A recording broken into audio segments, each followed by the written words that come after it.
Okay, thank you everybody for joining the Bridgeport Public Library. We're excited to have this event with Harold Schechter about his new book, Murderabilia, History of Crime in 100 Objects.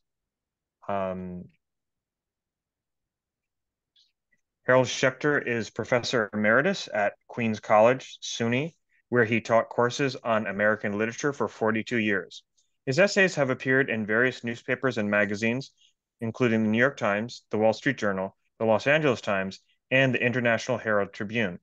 Among his more than 40 published books are a series of historical true crime narratives about America's most infamous serial killers, several encyclopedic works, the A to Z Encyclopedia of Serial Killers, the Serial Killer Files, Psycho USA, Famous American Killers You've Never Heard of, and an anthology of American true crime writing published by the Library of America. His 2014 book, The Mad Sculptor, The Maniac, the Model, and the Murder That Shook the Nation, was praised in the Wall Street Journal as a nonfiction account as gripping as the cleverest Golden Age mystery, and was a 2015 Edgar nominee in the Best Crime Fact category.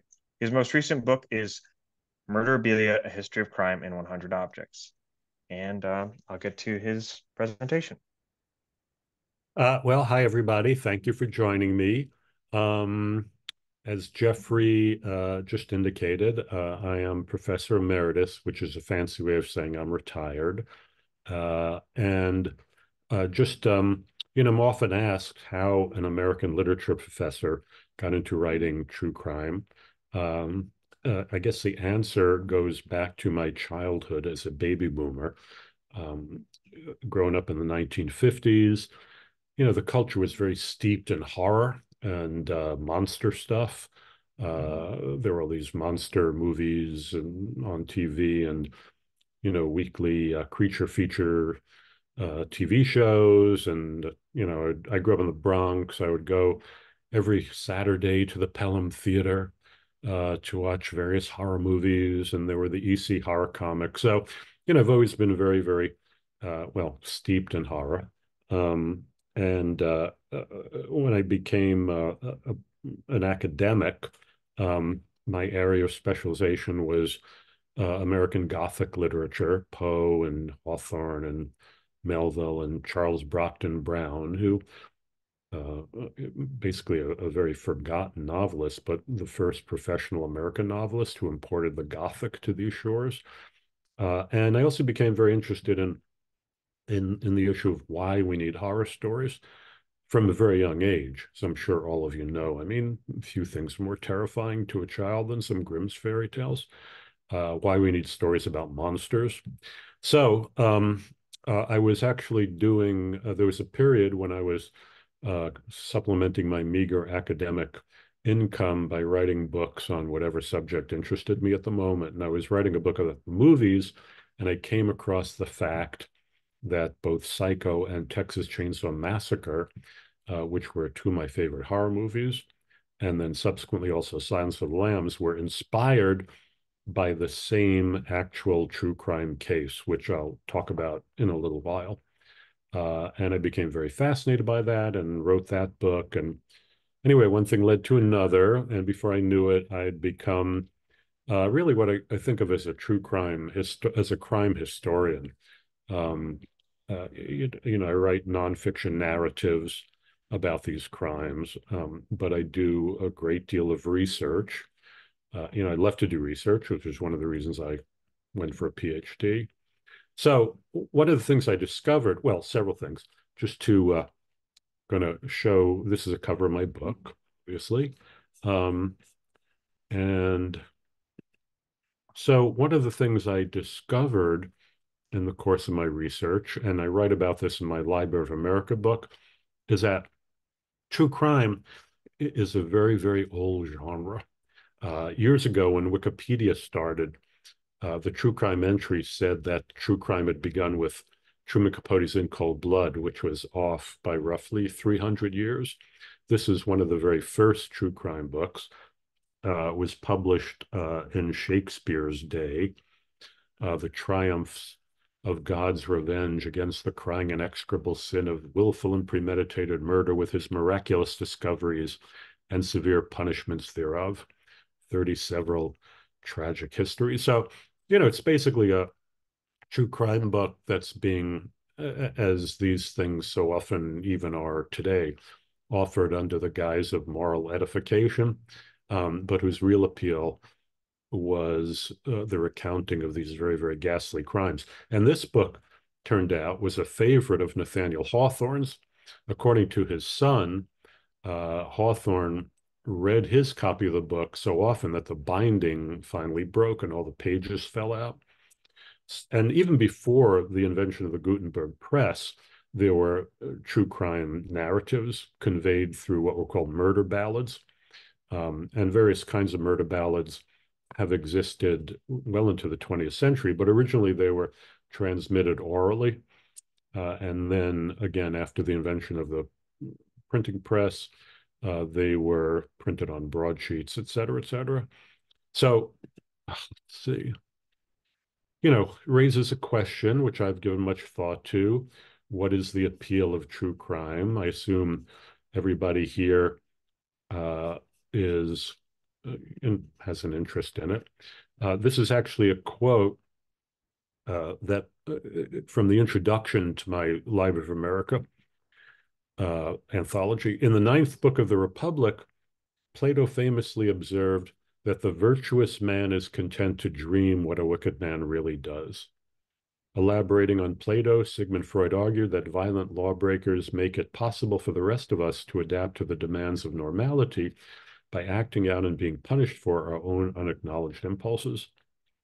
In the view of the French sociologist Émile Durkheim, the criminal contributes to civic well-being not only by promoting a sense of solidarity among law-abiding citizens, united in condemnation of the malefactor, but by providing a cathartic outlet for their primal vengeful impulses. So, there are basically what it comes down to, and this is something I believe in, is that we need stories about true crime to gratify what the psychologist Carl Jung called our shadow side. It performs, true crime performs both an important sociological and psychological function by allowing God-fearing, law-abiding citizens like all of us to ventilate their more savage impulses, what the philosopher William James called the carnivore within. We get to vicariously experience these horrible acts and then relieve ourselves of whatever guilt might be stirred up by, applauding the punishment of the perpetrator.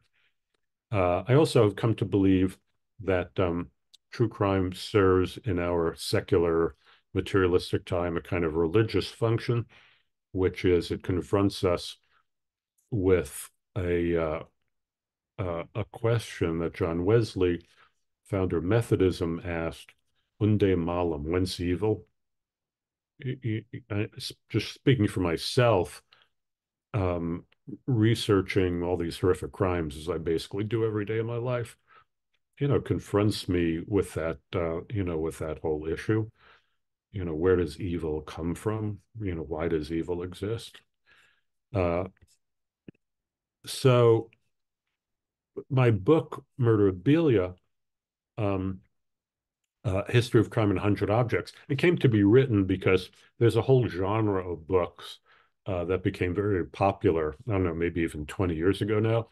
A history of the world in 100 objects, a history of Shakespeare in 100 objects, a history of baseball in 100 objects. And it occurred to me it might be interesting to do a history of crime in 100 objects. And the other reason was, I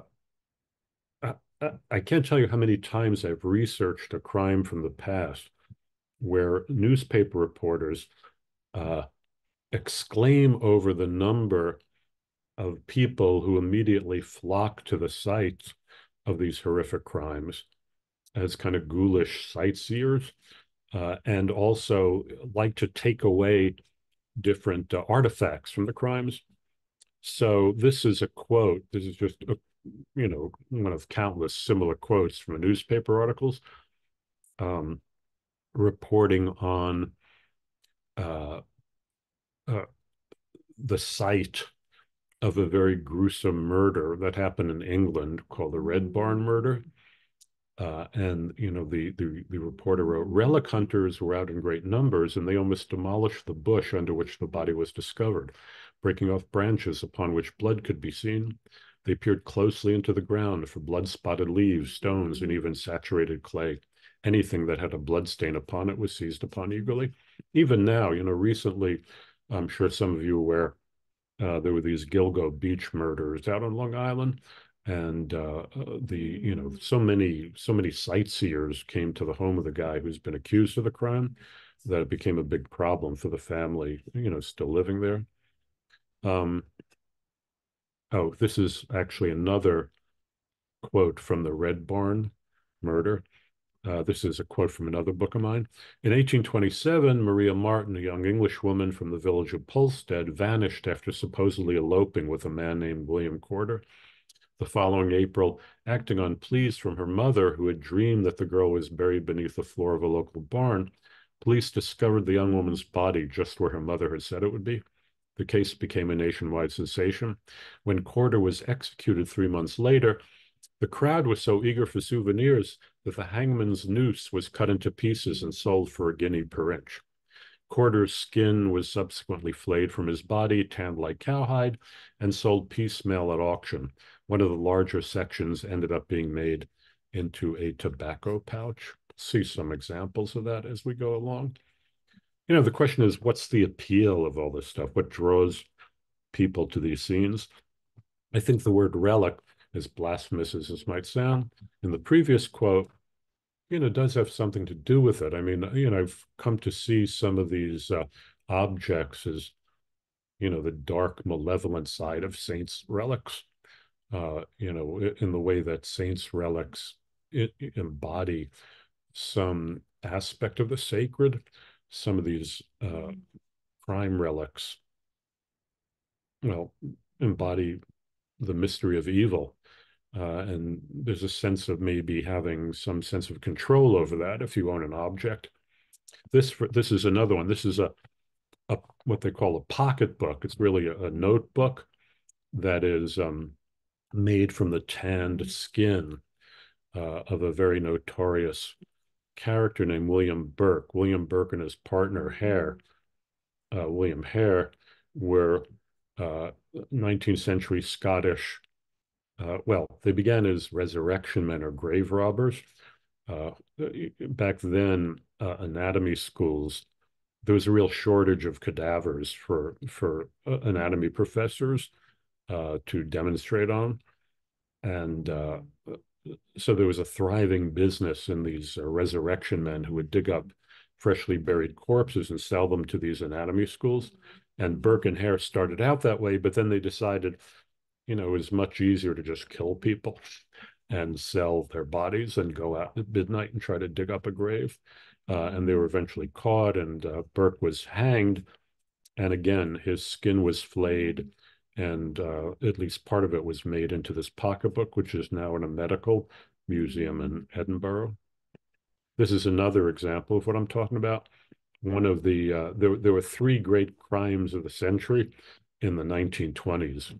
The Leopold and Loeb case, which I'm sure many of you know about, the Ruth Snyder, Judd Gray double indemnity case, which I will have occasion to talk about.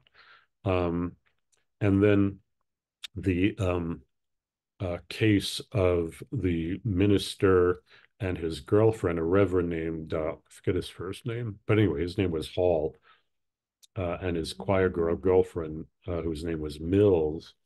They were murdered during a tryst under an apple tree in New Brunswick, New Jersey. And when the crime was discovered, again, people flocked to the scenes and they stripped bare the apple tree of its bark. You could see all the missing pieces, and people wanted to come away with some souvenirs. We'll talk more about this crime also, but very infamous crime this female serial killer named Belle Gunness, the Lady Bluebeard of LaPorte, Indiana. When her crimes were discovered, you can't, I mean, this looks rather sparse, but thousands and thousands of people converged on the farm. And people were selling ice cream and postcards.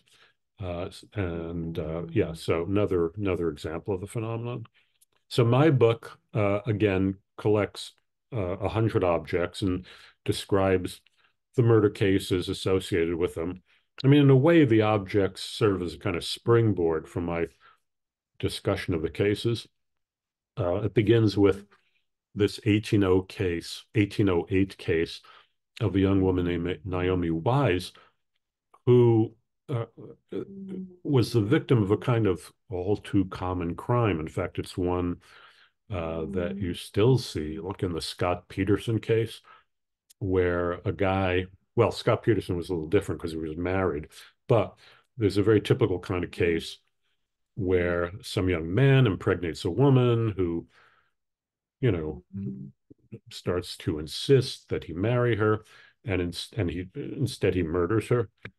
The Naomi Wise was the first very notorious case of that in the United States, and it gave rise to a murder ballad that has become very, very famous. It was recorded.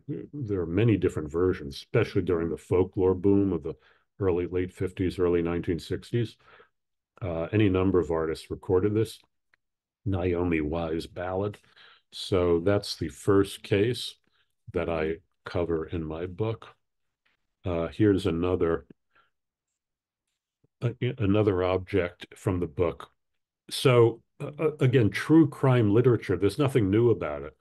Whenever in the past some sensational crime happened, these hack writers would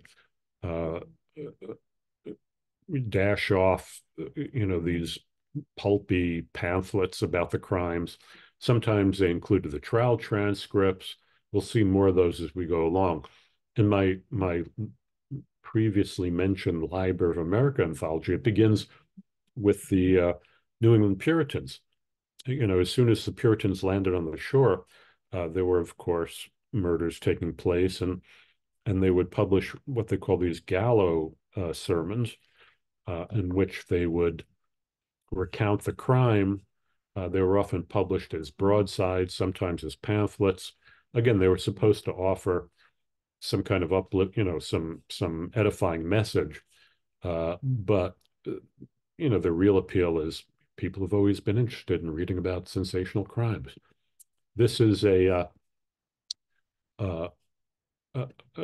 early 19th century, possibly even late 18th century engraving that accompanied one of these murdered girl ballads, showing the guy murdering his undoubtedly pregnant girlfriend. The image looks very, very quaint and artful to us, but, for audiences back in whenever, 1789, 1801, it would have been shockingly graphic. Here's another murder pamphlet. I wrote a book called Fiend about Jesse Pomeroy. Jesse Pomeroy was known as the Boston Boy Fiend. He was a juvenile sex killer who murdered 2 young children and ended up serving one of the longest stretches in solitary confinement in American history. He was also one of the country's youngest serial killers. He was 13 when he committed these crimes. And again, some hack writer immediately dashed off a biography of him, which accompanied, again, by what would have then been a very, very gruesome engraving with a caption, "With my knife, I cut her throat." And it wasn't only murder pamphlets that sold, but sheet music. So this is a piece of sentimental sheet music. I want to see my mama once more. The words of poor little Charlie Ross. So Charlie Ross was the first child kidnapped for ransom in the United States, possibly anywhere in the Western world. He was lured away by a couple of men who offered to take him to a candy store, and he was never seen again. Nobody even now knows exactly what happened to him. And, his disappearance caused a great sensation. And again, there are always people, I guess I'm included in that, ready to exploit these things. Yeah, I mean, what's interesting is, these sheet music, which were pretty much sold, to Victorian women, who play these sentimental songs in the parlor on the piano, were very, very, very popular. Um, this is Lizzie Borden's hatchet, the actual hatchet. We all know the Lizzie Borden case, the famous nursery rhyme, Lizzie Borden took an axe and gave her father 40 whacks, and when that job was neatly done, she gave her mother 41, or might be the reverse. Anyway, very much exaggerated. But she did actually axe murder both her parents. I know there's always been some controversy about it, but to me, it's pretty undeniable that Lizzie was the perpetrator. So I mentioned before, I showed you the postcard of Belle Gunnis's farm. Um, so Belle Gunnis was a Norwegian immigrant who came here, lived in Chicago for a while, married a guy who died very mysteriously and very suddenly. It was one of those cases where he went to work feeling great, came home. His wife, Belle, fed him a meal. He immediately started suffering horrible intestinal ailments and died, and left her with a healthy insurance premium. And she immediately bought a farm in a town called LaPorte, Indiana, an easy train ride from Chicago. And she began, and then she married another guy who actually had been a boarder of hers, whose name was Peter Gunnis. He died under very mysterious circumstances. He had been out in the field one day and he came in and his boots were wet, so he put him by the stove to dry, as it was his custom. And according to Belle's account, was after dinner, reached down for the boots, and the meat grinder that was balanced on the edge of the stove fell down and hit his head and killed him. This seemed very improbable to many people, but nobody could prove otherwise.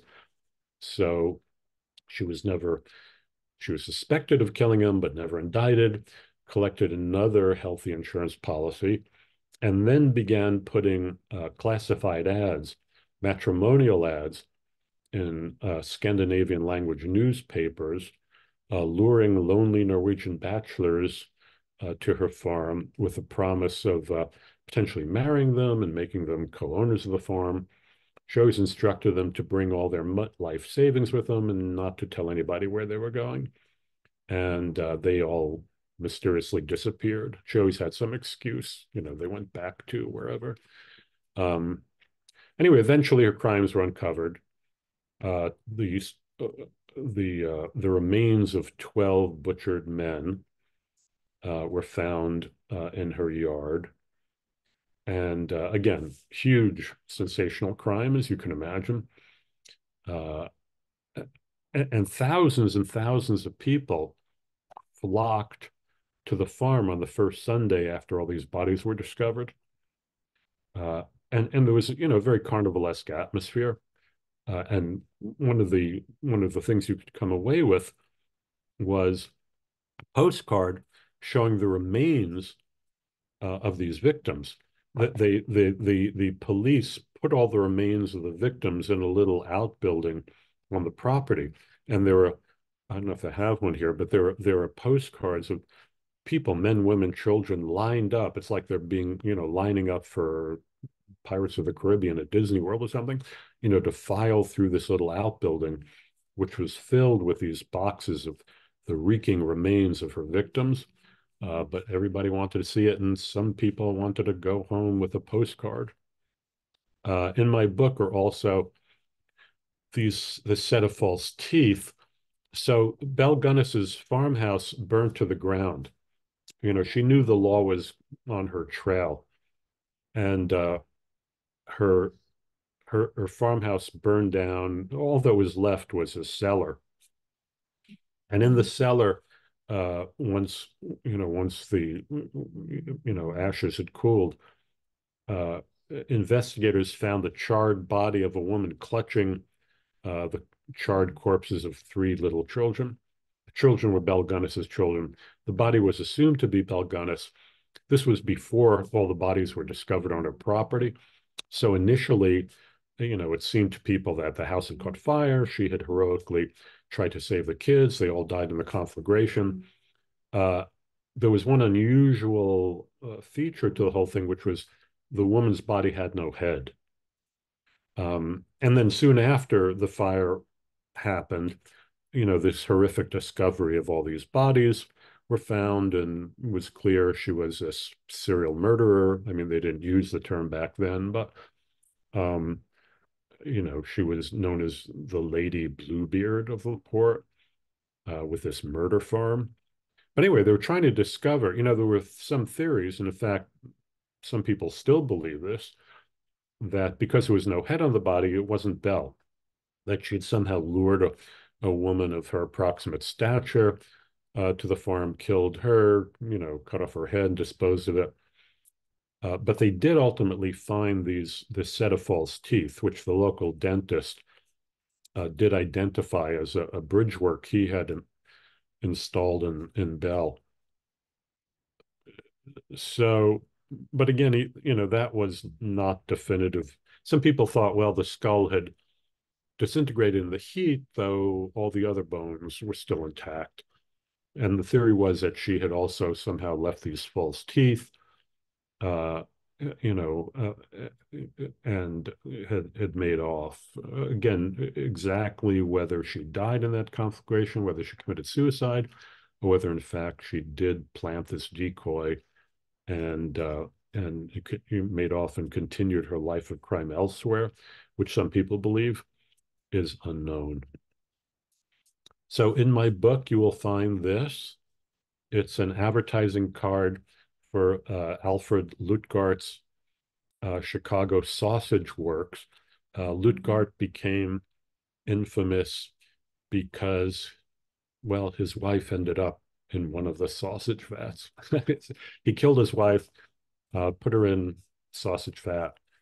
Obviously there are all these stories that she was made into sausage. That's a little unclear, but there is no question that he disposed of her that way. This is a bottle of Hyundai Janos water. It was like the Perrier of the time. People drank this water, it's supposed to have healthful problems. It was spring water, imported from Yugoslavia, which was supposed to have, or Hungary, forget which. Anyway, one of those places, supposed to have healthful qualities. But it was used by this woman named Jane Toppin, who was a private nurse, who at one point was in the Guinness Book of World Records as America's most prolific serial killer until John Wayne Gacy, conducted his reign of terror. Jane Toppin, she was known as Jolly Jane because of her happy demeanor. But she was a classic serial murderer. We think of serial murderers as people like Jack the Ripper and Ted Bundy. We think of them as all men, but there have been many, many female serial killers. They just they don't kill in the same way men do. They're not into this savage phallic mutilation murder of strangers. Basically, female serial killers like to poison intimates. They poison husbands, children, siblings, good friends. But the crimes are not necessarily any less sadistic than something like Jack the Ripper. I mean, Jack the Ripper killed his victims very, very swiftly. The horrible mutilations he perpetrated were all done post-mortem, where somebody like Jane really enjoyed slowly poisoning these people to death. And they were all people she was very, very close to. And she even subsequently admitted that she would, dole out the poisons so they would suffer for days or even weeks. And when they're on the point of death, she would cut back the dose so they seemed to be reviving. And then she would, make them sick again. And when she finally decided to kill them and administered a lethal dose, she would get into bed with them and embrace them. And as they died, she would experience what she described as voluptuous delight, meaning she had an orgasm, which is, typical of male serial killers when they kill their victims. But anyway, this is, she often used this supposedly salubrious spring water to administer her poisons. These are Leopold. Uh, Leopold. I'm assuming people know the story of Leopold and Loeb, the two college-age thrill killers of the 1920s, whose case was one of the great crimes of the century. There were these two brilliant young men who fancied themselves Nietzschean supermen and decided they were going to commit the perfect crime, and they abducted one of Dickie Loeb's teenage cousins and murdered him and disposed of his body in this wilderness area that Leopold, who was a birder, used to frequent. And they stuck his corpse in this water. I forget what they call it. But anyway, this water pipe, basically, thinking it would never be found, but it was found very, very quickly. And as it turned out, Leopold had dropped his glasses while they were disposing of the body, which were quickly discovered.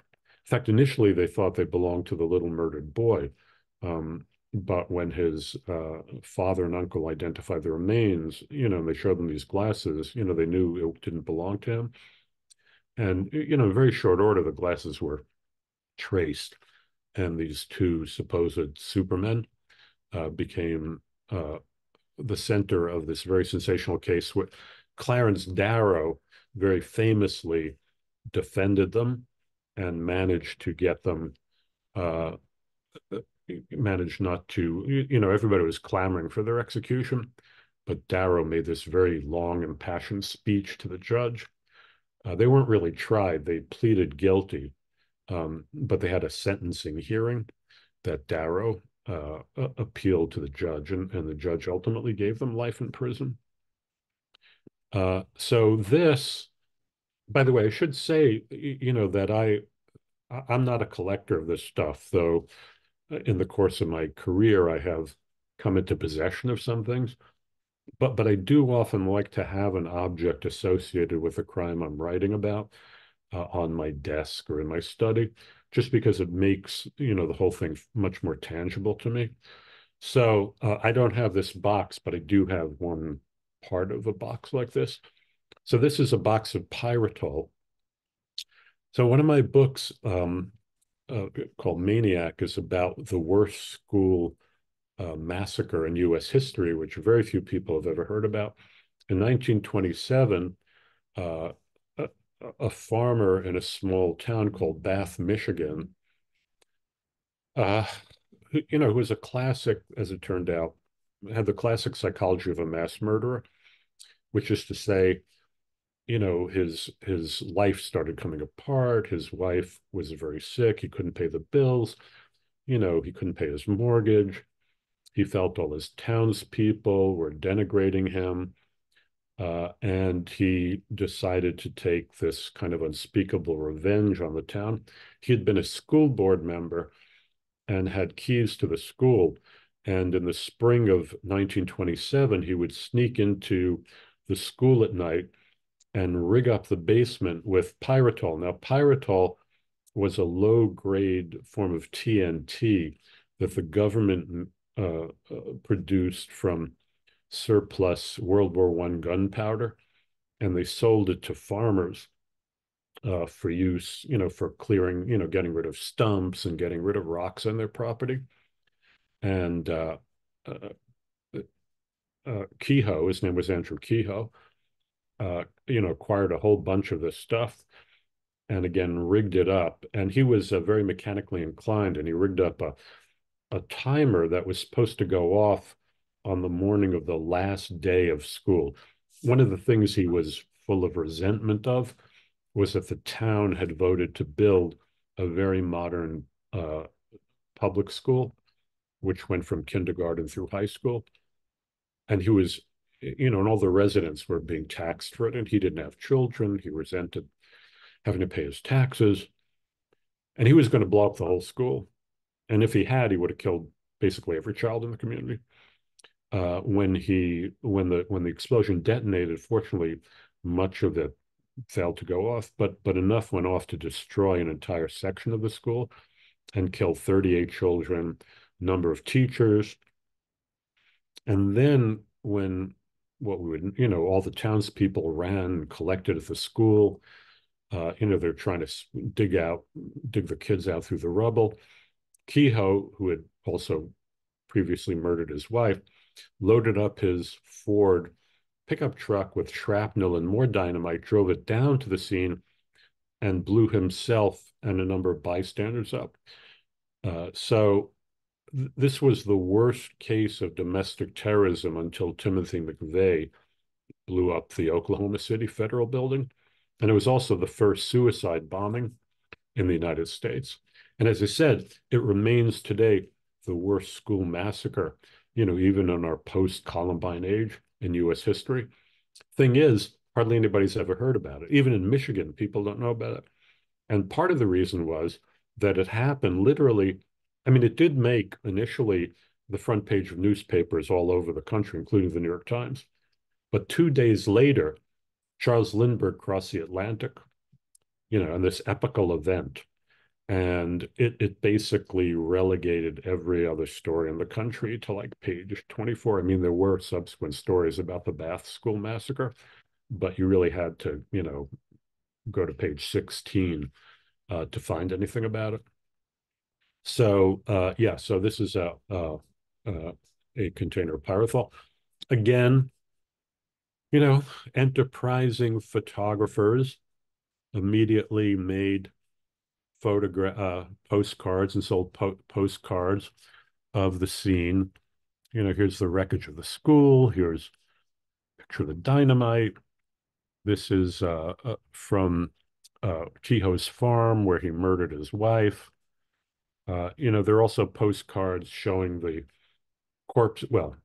shrouded corpses of the children. They were all, laid out on a hillside as they were pulled from the wreckage, so the parents could come and identify them, very heartrending.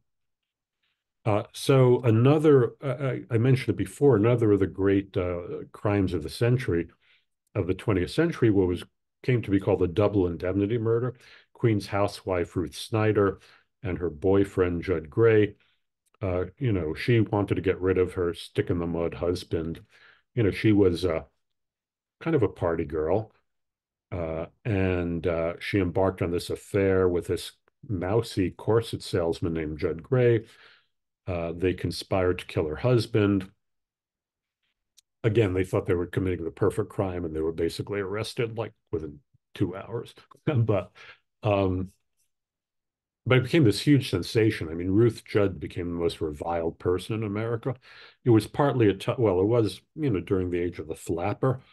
And Ruth was seen as the embodiment of, the loose living woman who was threatening traditional American domesticity and so on. And there were these incredible calls for execution, and she was finally sentenced to death. So the New York Daily News, in its enterprising way, which at that time, was the leading tabloid newspaper in New York City, brought in a very famous photographer from Chicago named Tom Howard. And Howard, and they finagled somehow a front seat for him in the witness area for the execution. And Howard showed up with this ankle camera strapped to his ankle. And you could see there's a cable leading up his pants leg so he could trip the shutter. And at the moment of Judd's I mean, at the moment of Ruth Snyder's execution, the moment the executioner flipped the switch, he took a picture, and it became uh, the most famous tabloid photograph in the history of tabloid newspapers. This is a front page of the New York Daily News the day after Ruth Snyder's execution, with Tom Howard's infamous photograph uh, occupying the entire front page. Uh, my book, I want to leave a little time for questions, so I'm going to zip through a few things here. This is the wooden gun that John Dillinger fashioned when he was in prison, that he used to make a very, very famous prison break. This is the ladder used in the Lindbergh baby kidnapping, whose wood was ultimately traced to the attic of a guy named Bruno Richard Hauptmann, and who was a carpenter, and was one of the pieces of evidence that led to his execution. There's still some controversy over whether Hauptmann actually kidnapped and killed the Lindbergh baby, but I myself feel fairly confident that he did. The second true crime book I wrote was about what many people regard as the most vile and heinous American serial killer, a guy named Albert Fish, who in the 20s and 30s went around the country torturing and murdering maybe 50 children. And he was ultimately captured after luring a young New York girl named Grace Budd to an abandoned house in Westchester and killing her and cutting off about 8 pounds of her flesh and bringing it back to his boarding house and making it into a stew. I mean, he was committed unspeakable atrocities, and he committed atrocities on himself. He was a masochist. I mean, nothing gave him pleasure but to inflict pain on other people and on himself.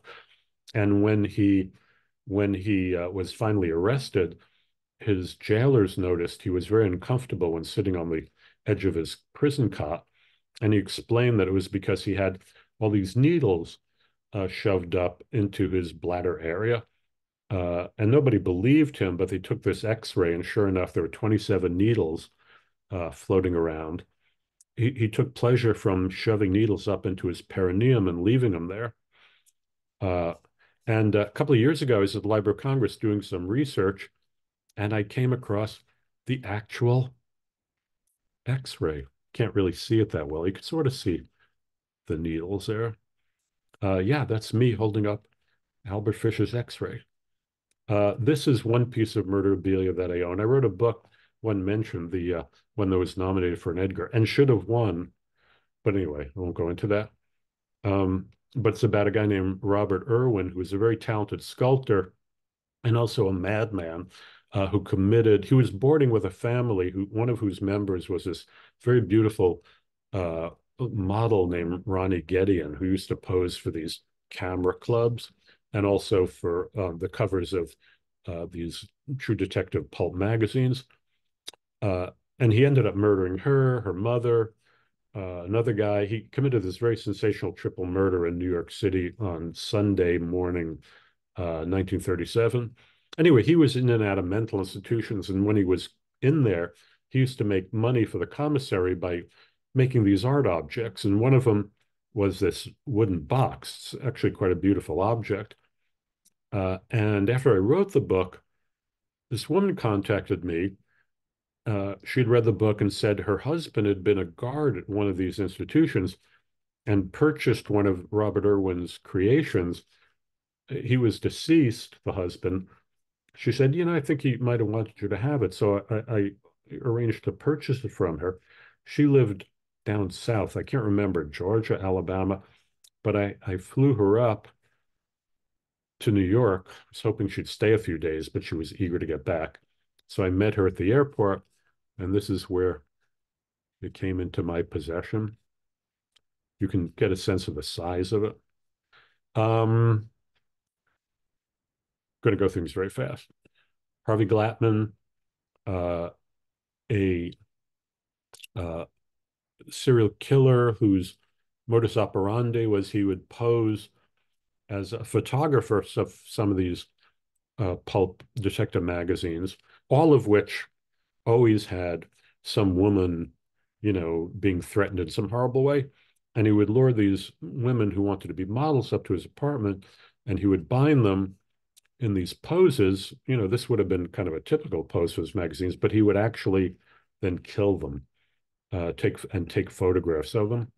Uh, this is Ed Gein, the guy I mentioned earlier, the inspiration for Psycho and Texas Chainsaw Massacre and Silence of the Lambs. He was the subject of my first true crime book, which is about to be reissued in a very handsome cover called Deviant. Gein was basically, he lived in Wisconsin. His crimes were discovered in the 1950s. He was overly attached to his mother. And when she died, he began making efforts to dig up her corpse and bring it back home. And he couldn't because the grave was lined with a concrete lining.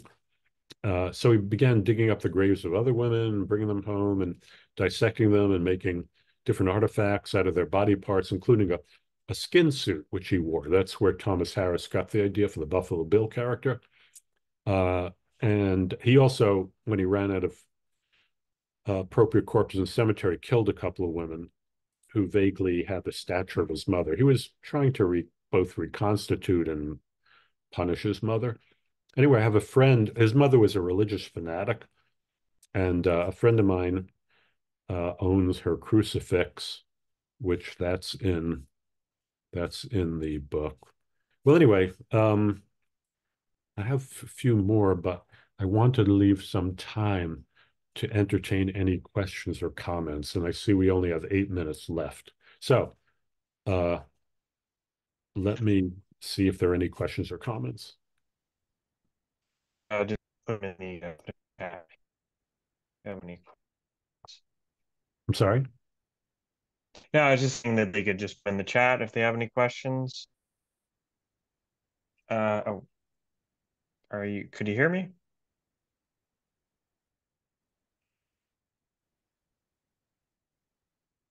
Are you talking to me? Oh. Oh no, I was just talking to if they have any questions, if they could just put them in the chat.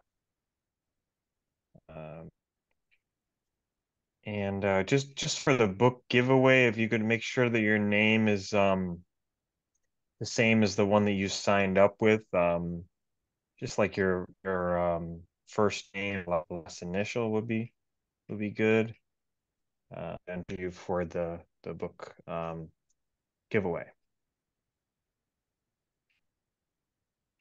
Well, if there are no questions, I'll run through a couple more of these. Sure, sounds good.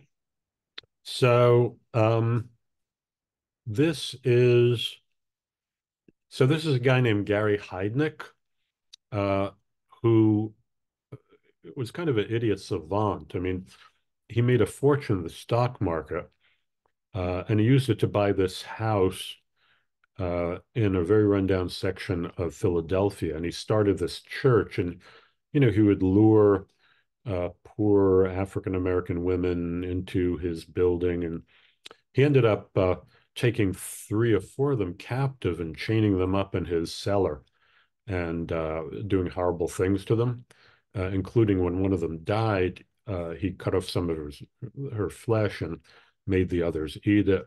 Anyway, when his crimes were ultimately uncovered, and they freed some of the women from their basement captivity, he offered one of my favorite defenses.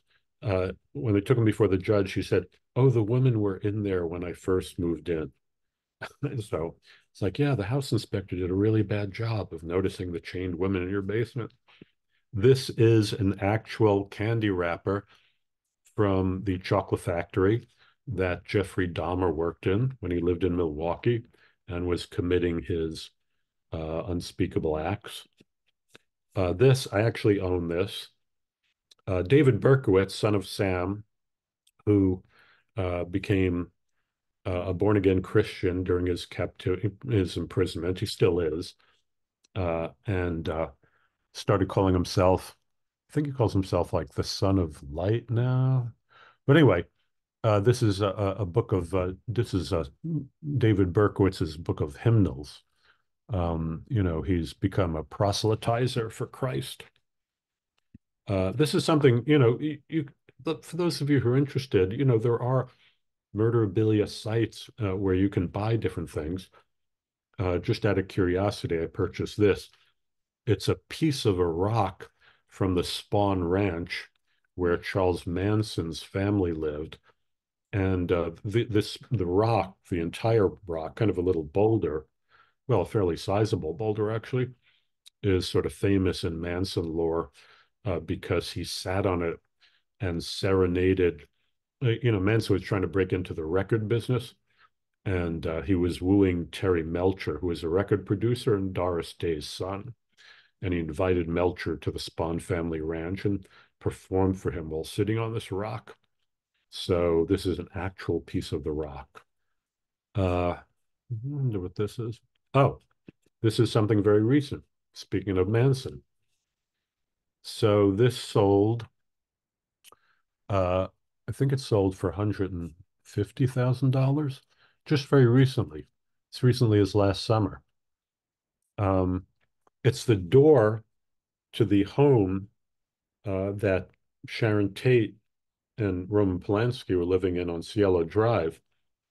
And, it's the actual door. Well, so it's the door to the Sharon Tate murder house. And it went on auction, I guess. Well, it was sold, I guess, in the fall, or yeah, in the fall of 2023. And, people were thinking, they might sell for $2,000 or something.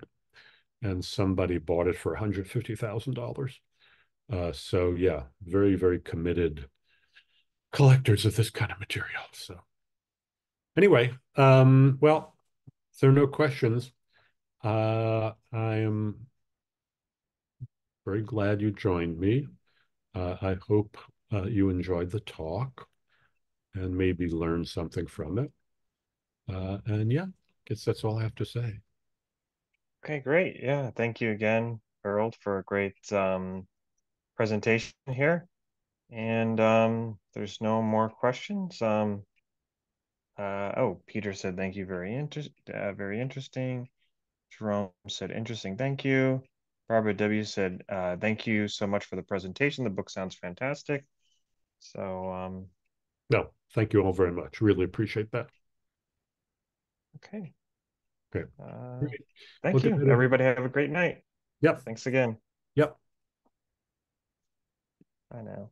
Bye. I'm signing off.